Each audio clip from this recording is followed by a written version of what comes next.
All right. Good afternoon, everybody. This is John Screaming Eamon with the band Mourning. Guys, introduce yourselves. I'm Scott, the bassist. Bill on guitar. I'm Jay, the drummer. Josh on guitar and vocals. All right. Nice to meet you guys. I had the pleasure of previewing two of the songs that you guys are working on, Ingest and Ashes of the Throne. I'll tell you right now, I'm waiting for the final product because as they are, what you sent me, Jay, phenomenal. Awesome. I'm stoked. Tell me a little about them. We've been working on those actually for a while at this point.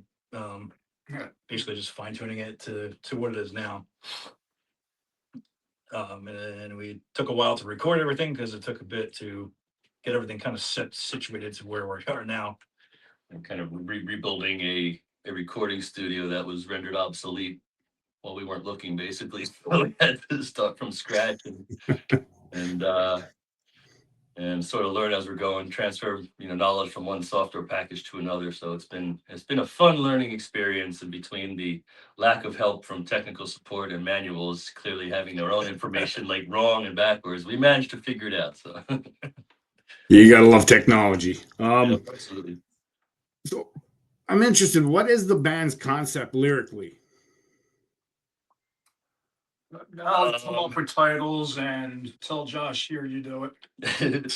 Yeah, that's what it is. Usually got a title in mind, and I'll kind of take it and run with it. We'll usually just play the song, and I'll get just ideas for whatever gurgling cadences in my head, and sooner or later words start to fill in, and hopefully some sort of concept happens somewhere along the lines there, and then just fill in the blanks with lyrics. So it's subject matter can I'll do anything that springs to mind. All right. It's just sort of I guess anti-evangelist kind of tune. It's not anti-religion. It's sort of the anti those who abuse religion, without being too in favor of religion in general, but nothing against it. And then and just the Blade of the Beast is sort of it's half tongue in cheek and half kind of abstract, but it's basically about us. It's sort of like our version of Whiplash, like you're talking about the music and the pit and the audience response and reaction with lots of blood and guts flying, to keep it metal. So how long has this lineup been together? Since about I think mid 23 is when I came in as bassist and then switched over to guitar and vocals. And I brought Scott in from another band who was playing bassist for me called Casket, and here we are. That was like I think that was December, right? yeah, that was like late 24 We had a show in before the January show in Dingbat. That's January, sure. That was January of 2025. All right. When can we expect an album to be heard? Good question. Yeah. Very good question. We have a bunch of material kind of written, but it's sort of material we have to learn before we can even record it. So I've been asking myself that for the last 14 years before Jay and I reconnected. So it'd be cool if we can have something we call a solid album like within the next year or so. So the rest of this year seems to be focused a lot on live shows. So we'll see what happens, come New Year's, and just sort of like nose to the grindstone type of attitude, just getting, songs down to the point where we're ready to record them, and then back to the recording process with whatever we learned last time to make things better and, constantly improve. But yeah, we found a good dude to do the mixing, a good studio to do the mixing at. We can give Guy a plug for Digital Mix Studios, and he's been very good to work with, and good range of listening environments and options, so we can kind of A/B things and see what sounds good and what doesn't sound so good, and then try to listen to it on as many systems as we can. Yeah. Every mix gets a little better.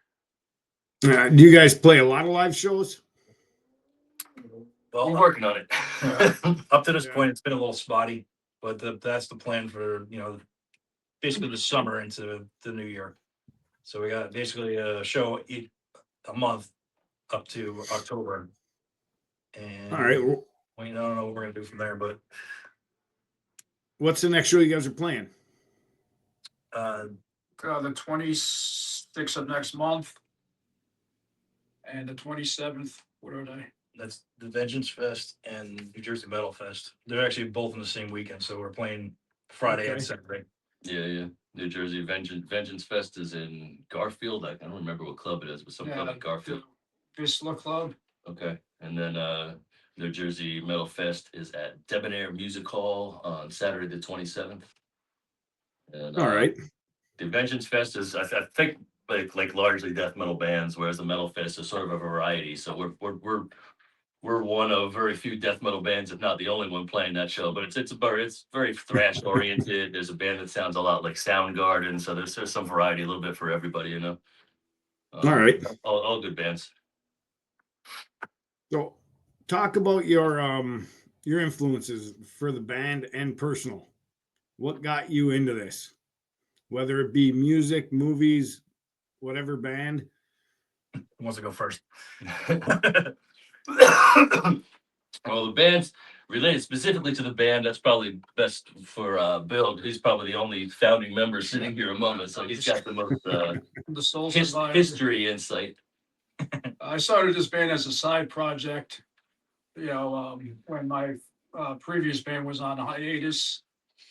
And the co-founder, Mike, he was, his band that he was at the time was This Slim from Ohio, was more death metal. So we kind of collaborated with mixing black metal, thrash, and death together. All right. Yeah, it's definitely a different multi-genre sound. Yeah, I think it's evolved a bit since the beginning to where it is now because of the member change a bit. So I'd say between me and you are a little more on the death metal side of things. So it kind of Yeah, definitely. boosted that side of the sound a little more in that direction. But influences, like you're talking influences individually or as Yeah. a whole? Yeah. Well, for me, influences, I would say Dying Fetus and Deicide's a huge one for me. Cataclysm. All right. Death, I'm pretty sure that's one for everybody. Yeah. That's almost a gimme nowadays. I mean, you can't seriously. escape that influence, eh? Yep. Yes, and definitely Deicide. Carcass is probably my favorite death metal band, and Harmony Corruption era, Napalm Death, Oh, yeah. and pretty much almost any Carcass, any early Carcass. They kind of lost me a little bit at Heartwork. I know half of the Carcass audience hates to hear that because everybody loves Heartwork, but not my favorite. No, And Swan Song was this Yeah, dying swan. that was your fucking scene. Torn Arteries and Surgical Steel were great albums, so they won me Yeah. back. Mine, like death metal, Nile, Suffocation, Oh yeah, I forgot about that. Huge one for me too. yeah. Aim and Amarth for like more of the death metal, like black metal. It's like Dissection. They're not a new band, but it's new to me because I've recently listened to them over the last couple of years. Shooter. Okay. Fuck, what was it?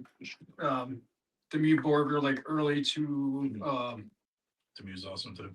fuck. Yeah. Death Color up until Death Color Armageddon. Early Morbid Angel. There's a Yeah. lot. We'll write a book for you. Yeah, we could talk about that forever, eh? Early Cyclopedia bands. Jethro Tull. So how do you guys separate that balance though with the songwriting? I don't think we Like, even know ourselves. Who knows? Just a pile of riffs and put it all in a bowl with a little salt and see what comes out. Yeah, it's like I'll sit down. I don't turn around and say, "Oh, this is how a song is going to sound." It's just how it turns out. No mystery to it, just throw them together and it works. All, Yeah, all about the riff. There's a little bit of editing involved in it too. Like, you come up with like a block of stuff, and then we'll kind of sit down and try to kind of edit a little bit of it, add a little here and there, whatever. Well, that Ashes of the Throne took us over a year to write. Okay. A lot of tweaking and rearranging, and things sort of evolve as the lyrics happen too. So maybe make this part a little shorter, this part a little longer, just to fit lyrical cadence and content and whatnot. All right. Yeah, so it's been fun. It's been fun, the process. So with that, what is your guys' biggest hurdle as a band? Right now, getting shows. Yeah. I'd say the biggest hurdle problematically was just a lot of the lineup changes prior to where we are now. Since we've had this everything has seemed to be solid and positive and productive, which is a big thing. Not knocking any previous members or anything, but there's There's been some speed bumps. some speed bumps, and there's solid chemistry and there's not so solid chemistry. I hear you. So I think, as far as what the four of us are doing, I think we haven't had any major hurdles other than just trying to get shit done, trying to be productive and not focus too much on this angle because we forget about this angle. Focus on recording, then we forget about shows and vice versa. So we're trying to get the right balance of a little of everything and still get new material done, as you're saying, for an album coming out. So it's a lot on the to-do list. All right. Here's a good question. What are your take on the music industry nowadays? There's a slippery slope question. Yeah. Well, the music industry itself, is always people looking to screw you as far as what's technologically able to be done nowadays. I mean, there's a lot more options, a lot more possibilities with self-promotion or working with people who are better at, things like Facebook and Instagram. And we've got people doing promotion for us. So there's a lot of avenues to get, word out, get your material out. And so we're basically figuring out what's the best way to do that. And again, a lot of that comes from other people who know better about it than us. And, we want to make the music, not do the Facebook posts and stuff. it's all part of the job, though. It's all part of having fun, which is All always, right. Yeah, actually, one of the things I noticed too, though, is that due to the digital world now, it made it a little easier for your people to hear you versus Yeah. like how it was back before. That was mostly I don't know what you call that. It's more handout type CD type stuff, and you can only do it so many times before you run out of gas trying to do that. But digitally, it makes it easier because there's a lot of different things out there to work with you to do it, but you have to know how to do it. So it takes a lot of time to sit down and figure it out and look through shit and see what different streaming Yeah. platforms and stuff. what's going to work for you, because there is a lot of actually like loophole ones I've seen that they're out there to rip you off. I got you. But on the other end, Vastly. Go I'm sorry, ahead. to off. As I say, but there's still a closed window on certain things, like you're trying to get onto a bigger label or something like that. They still kind of close the window off to you until you really become something. So there's that. Vastly different than the tape trading days in the 80s and 90s. Yeah, really. Yeah. A lot more ways to proliferate nowadays. That's what we're trying to do, proliferate. No, here's another one. AI in music. Oh god. It seems to be a popular trend. It's not popular, but it's impopular, right? Yeah. What's your take on it? I think I think we've messed around with AI a little bit, just graphically and stuff, but musically, never touch it. I mean, I feel like It's there's no creativity. Where's the creativity if you've got a machine making music for you? yeah, you undermine True. your whole band doing that. Yeah. Yep. So I think it's definitely a tool that can be used in the right way. But as far as our own sense of it for making music, no AI involved in the making of music. But There's no imagination behind it. yeah. Yeah, True. actually, half the time it pops out something that you didn't even know what you were going to be writing anyway. So like, you're getting Yeah. to that point. So But we've made some some interesting looking little video shorts of, monsters and us turning into zombies and shit like that. So it's cool to see what can be done. Yeah. But yeah, you don't want to over abuse it and have it all based on fake pixels and things. So it's all about the concept and how it comes out really. But there's the actual artists who are I don't know if being put out of work is the right way to put it, but being substituted for AI, that's clearly where the fine line is that you want to be careful of crossing. Well, I get it. It's cheaper, it's easier, but at what cost, right? Right, exactly. And again, creativity is lost in one way, shape, or form when you're spitting everything into a computer and seeing what the computer spits back out. So it's been definitely interesting. It's a nice new hammer to put in the toolbox, but yeah, you got to know when to bang that hammer out and how hard to hit and so on and so forth. True. Very true. Live shows. What do you want your audience to take away from your show? Holy shit! Wait, say that again? What do you want your audience to take away from live shows? We want to be the band that hits like a bomb and Yeah, that's like actually perfectly said because I was thinking the same thing. Actually, I think the last couple of shows we played, well, Venom Inc. was pretty packed. I think the Suffocation and Eternal Bleeding shows were pretty good. All right. So let's talk about the approach when you're writing, the guitar tones, especially matching the vocals. Or do you guys match the vocals with your guitar tones? yeah, again, that's just comes from like if we got a new song, we're working on it and just playing it again. I'll get ideas for vocal cadence stuff, and sometimes try to match the beat. Sometimes a little more free form. Again, it all depends on I guess subject matter and where the vocals are gonna fit in. And then, of course, as we are talking about a little earlier, where backups are going to fit in. There's a lot of layering I'll do when we're recording, so I can't do 3 voices at once live. So it's cool to have some backup. So hopefully we'll have that happening in the upcoming shows, if not the most the most close upcoming shows, but we'll try to figure it out over the next month. And All right. keep the sound guys on their toes. So you're recording, you're putting the final touches on Ingest and the Ashes of the Throne right now, right? Yes. Yep.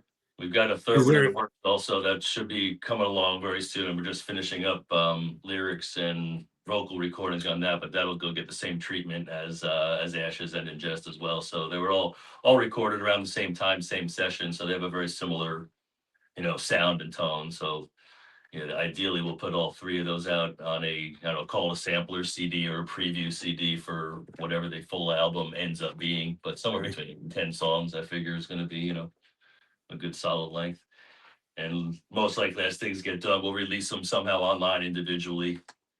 So it's not All just right. a span of nothing space. Well, what's the title of that one, if you don't mind me asking?